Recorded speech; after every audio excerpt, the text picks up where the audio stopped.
Bonjour à toutes et à tous, me revoilà aujourd'hui donc pour une dernière vidéo concernant le calendrier Diamond Painting.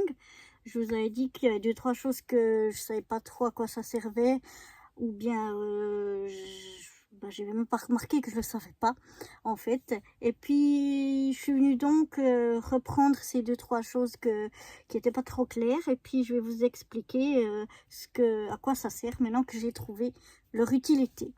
Donc dans la boîte numéro 2, on avait ceci, alors où j'avais aucune idée à quoi ça pouvait bien servir. Et donc en fait on peut couper des petits morceaux et puis les mettre dans les boîtes de Diamond Painting, parce que souvent il y a de l'électricité statique. Donc en fait en mettant, là ils sont un peu gros, donc on les coupe, on met des petits bouts dedans et on les secoue et ça enlève l'électricité statique. Ou alors il y en a certains qui l'utilisent aussi comme lingette pour nettoyer les embouts ou des choses comme ça. Ou alors quand on a dans une plaque comme ça les Diamond Painting, on peut aussi prendre une lingette, la passer comme ça dessus pour enlever l'électricité statique. En premier lieu, c'est vraiment pour enlever l'électricité statique.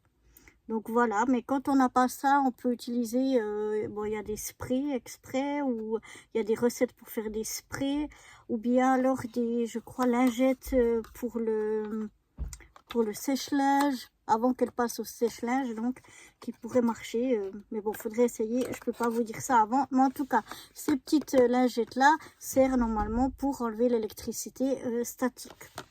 Ça, c'était pour la boîte numéro 2. Pour la boîte numéro 9, donc c'était en fait des diamond painting, des diamants. On avait plein de diamants comme ça. On avait plusieurs boîtes qui étaient donc remplies de chaque fois 3 petites boîtes comme ça de diamants. Et en fait c'est pour utiliser en fait où on veut, quand on peut chacun créer ses toiles ou ses objets qu'on veut mettre des diamants. Et ben ici on a des diamants en réserve pour ça, ou éventuellement pour la toile que je vais vous montrer après. Mais voilà, donc c'est vraiment pour faire libre cours à sa créativité. Ensuite, on avait la boîte numéro 7. Alors, la boîte numéro 7, moi je pensais que c'était tout simplement un embout, un joli petit stylet. Comme on peut en avoir, il est tout simple, comme le rose ici. Et en fait, non, c'est... oui et non, donc on peut l'utiliser comme ça aussi. Mais on voit ici qu'il y a un autre embout de l'autre côté et qu'à l'intérieur, en fait, c'est creux. Et c'est pour utiliser, je vais vous montrer, avec un e-painter. Donc c'est un petit appareil qui en fait aspire, je crois que ça aspire et ça... Après ça enlève, je sais pas exactement comment ça fonctionne, mais c'est électronique. On n'a pas besoin de mettre donc de la cire ici au bout. Ça se fait tout électroniquement avec cet appareil là. Moi je l'ai pas, mais ça a l'air sympa comme petit appareil, mais j'ai jamais utilisé, donc je sais pas. Mais on peut très bien l'utiliser comme ça. Il est magnifique avec plein de paillettes à l'intérieur. Mais voilà, j'ai découvert donc que ça allait avec cet appareil qui s'appelle e-painter.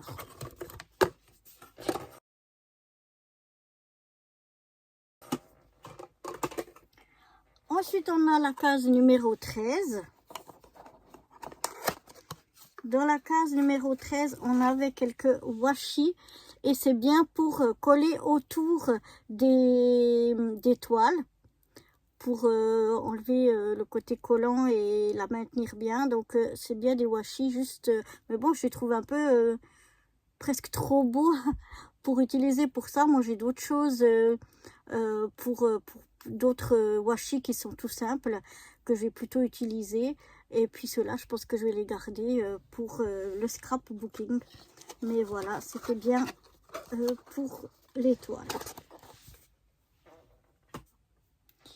Ensuite, on a le 17.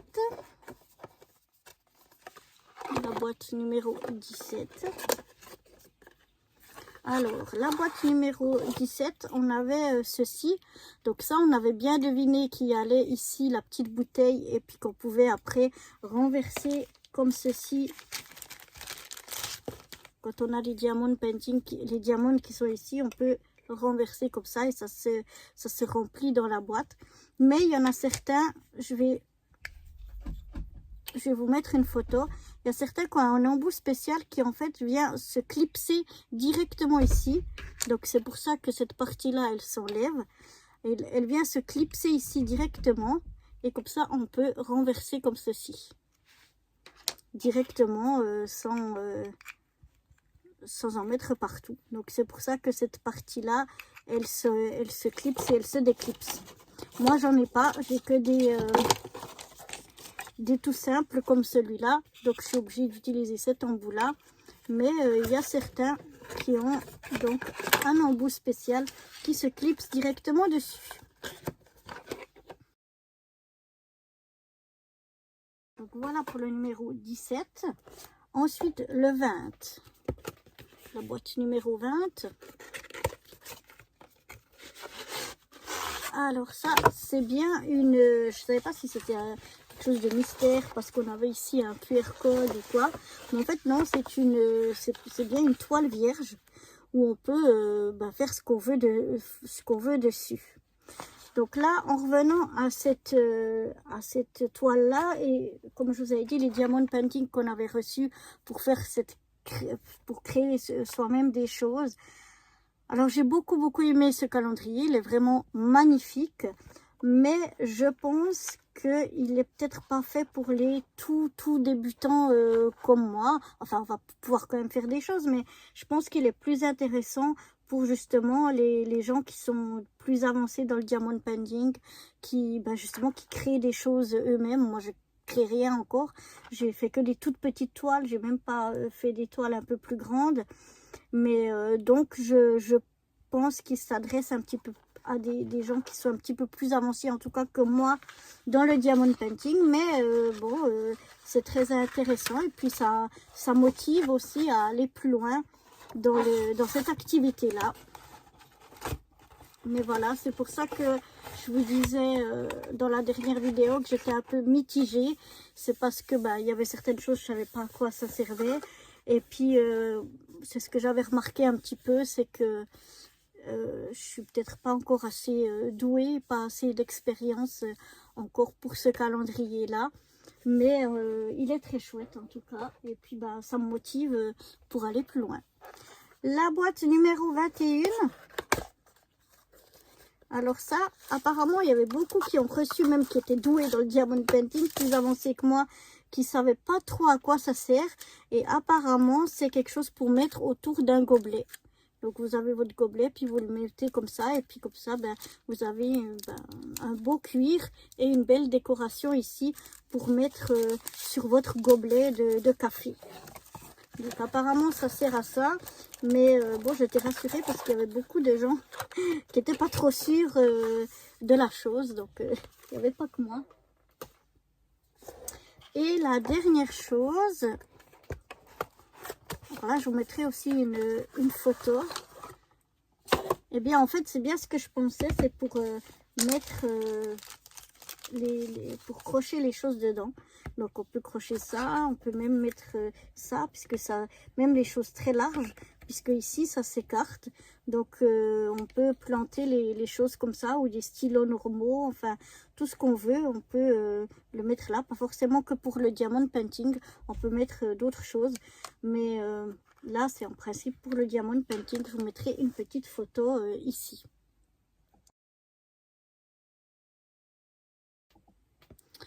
Donc voilà pour toutes ces boîtes où je ne savais pas à quoi ça servait exactement. Et bien j'ai été voir, j'ai été me renseigner pour pouvoir quand même pas vous laisser, pardon, pour pas vous laisser simplement comme ça avec des choses qui étaient ouvertes, on ne savait pas ce que c'était et tout ça. Je voulais quand même vous donner quelques explications. Vu que j'avais trouvé un petit peu à quoi correspondait tout ça. Donc voilà, très contente, c'est un magnifique un magnifique calendrier. Les toiles sont vraiment magnifiques, magnifiques. J'avais dans une boîte, je crois que c'est la boîte 5 si je me souviens bien, un bon d'achat. Et je pense que je vais réutiliser pour acheter peut-être une petite toile ou un petit accessoire. Enfin, on verra ce que je vais en faire. Mais finalement, au début, je me disais, une carte, un bon cadeau, qu'est-ce que je vais en faire et puis finalement, quand j'ai été sur le site et que j'ai vu, ils ont vraiment des toiles magnifiques, magnifiques, magnifiques. Je me dis que ça peut peut-être quand même servir. Donc voilà pour ce calendrier Diamond Painting. Je pense que si j'avais su avant, j'aurais peut-être repris un plus simple que celui-là. Mais il est magnifique et puis comme je vous ai dit, entre guillemets, ça m'oblige un petit peu à aller de l'avant dans le Diamond Painting. Donc voilà, c'était la petite vidéo explicative des deux trois petits couacs qu'on avait eu. Et j'espère que ce calendrier vous a plu à vous aussi. Et je vous dis moi à très bientôt pour de nouvelles aventures. Bye bye.